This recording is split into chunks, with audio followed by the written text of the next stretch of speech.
அவர் ஜீவன் உள்ளவர். நான் இங்கே வந்திருப்பதற்கு முகாந்திரம் இல்லை என்று வேதம் சொல்கிறது. ஒரு காரியத்தை மாத்திர உள்ளத்தில் ஓடிக்கொண்டிருக்கிறது. ஒரு ஆண்டல்ல, 2 ஆண்டல்ல, 33 ஆண்டு காலமா இந்த தேவன் என்னை வழிநடத்தி கொண்டிருக்கிறார்.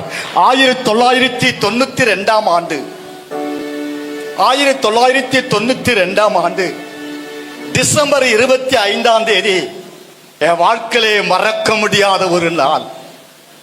ஒரு இந்து குடும்பத்தில் என் குடும்பம் ரட்சிக்கப்பட்டு வந்தது. இயேசுவை அறியாத ஒரு குடும்பத்தில் வந்தோம்.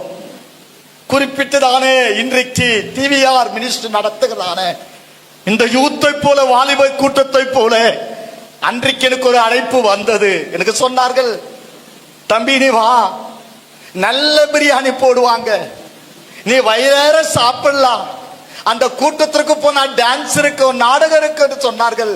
நான் டான்ஸை பார்க்க வரவில்லை, நாடகத்தை பார்க்க வரவில்லை, ஒரு வேளை பிரியாணி கொடுக்கிறேன்னு சொன்னார்களே, அந்த பிரியாணி தான் நான் நம்பி போனேன். ஒவ்வொரு நிமிடம் நான் எழுந்து போய் பார்ப்பேன், அந்த பிரியாணி பார்சல் பண்ணுகிற இடம் எங்கே, எங்கே கட்டுகிறார்கள், எங்கே செய்கிறார்கள். என்னுடைய வாஞ்செல்லாம் நீண்ட நாளாகிவிட்டது. பிரியாணி சாப்பிட்டு நான் சாப்பிட்டு கொண்டு நான் இப்படி பேசி யோசித்துக் கொண்டிருக்கும் போது நான் வெட்கப்படாத சொல்றேன், டிவிஆர் மினிஸ்ட்ரி வாலிபர்களே, உங்க பாதங்களை தொட்டு கும்புறேன். காலம் நிச்சயமாய் ஒரு நாள் வரும். இன்றைக்கு கிட்டத்தட்ட 3000 கிராமத்திலே நான் கிராம விட்டு செய்திருக்கிற பல சபைகளை உருவாக்கி இருக்கிற, 100கணக்கான மக்களுக்கு திருமணத்தை செய்து வைத்திருக்கிற. காலையிலிருந்து எதுவோ தெரியல, வாக்கு தத்தத்தை நான் பேச வேண்டியோம். என்னுடைய வாக்கு தத்தத்தை பார்த்துதான் 12 சபையிலும் என் உதவி ஊழியக்காரர்கள் போவார்கள்.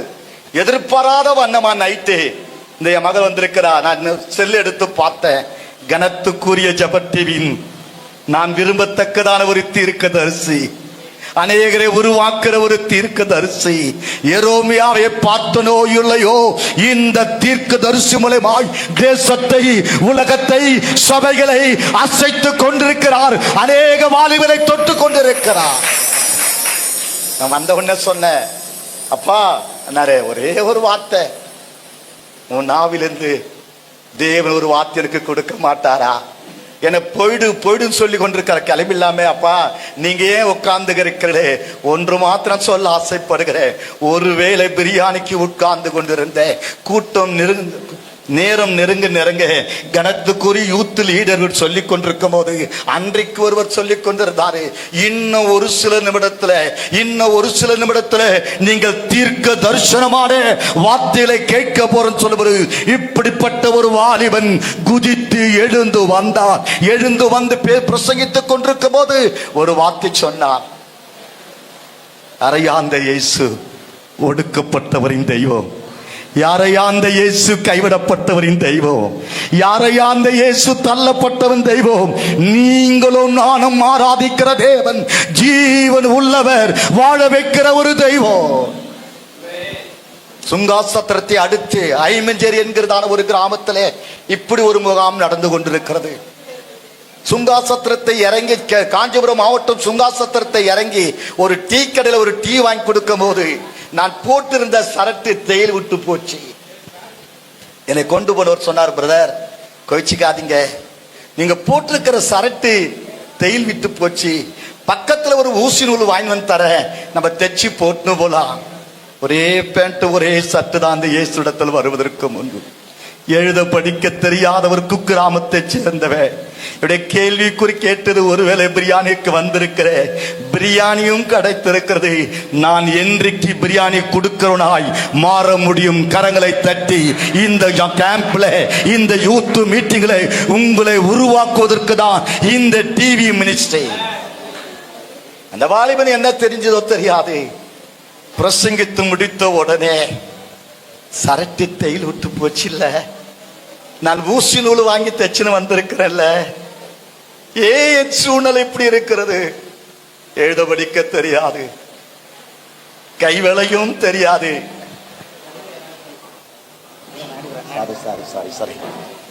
இயேசுவே, இந்த முகாமில் என்ன கொடுக்க போகிற?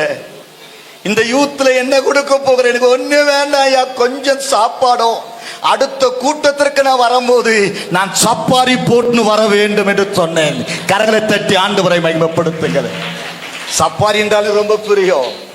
இந்த வாலிபன் சொன்னாரே, தலைமையில கை வைத்து ஒளிந்து ஒளிந்து ஒதுங்கி வந்த என்னை பார்த்து ஒரு கேள்வி கேட்டாரே, இந்த முகாம் இந்த யூத் மீட்டிங் வேற யாருக்கோ இல்லை, உனக்குதான் உனக்குதான் உனக்குதான். பெற்ற தாய்மார்களே, உன் பிள்ளைகளை அற்பமாய் எண்ணுகிறீர்களா?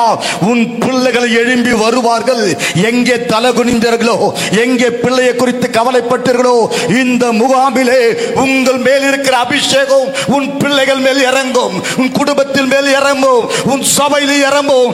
அற்பமாய் எண்ணப்பட்டவன் தான் இந்த வாலிபன். இன்றைக்கு நூற்றுக்கணக்கான மேடை கூட்டத்தில் வார்போஸ்ட்ல மேடையில போறானா, இந்த யூத்து தான் காரணம். இந்த தம்பிகளா எழுந்து நிற்கும் போது, தம்பிகளா இசைவாக்கும் போது, ஒரு காலத்துல ஒண்ணு இல்லாத இருந்த என்னை இந்த வாலிபனை கண்டுபிடித்து இப்படிப்பட்ட யூத் மீட்டிங்களே அவர் சொன்னாரே, நீ பெரிய ஊழியக்காரனா வரப்போற, ஒரு பெரிய ஊழியக்காரனா வரப்போற.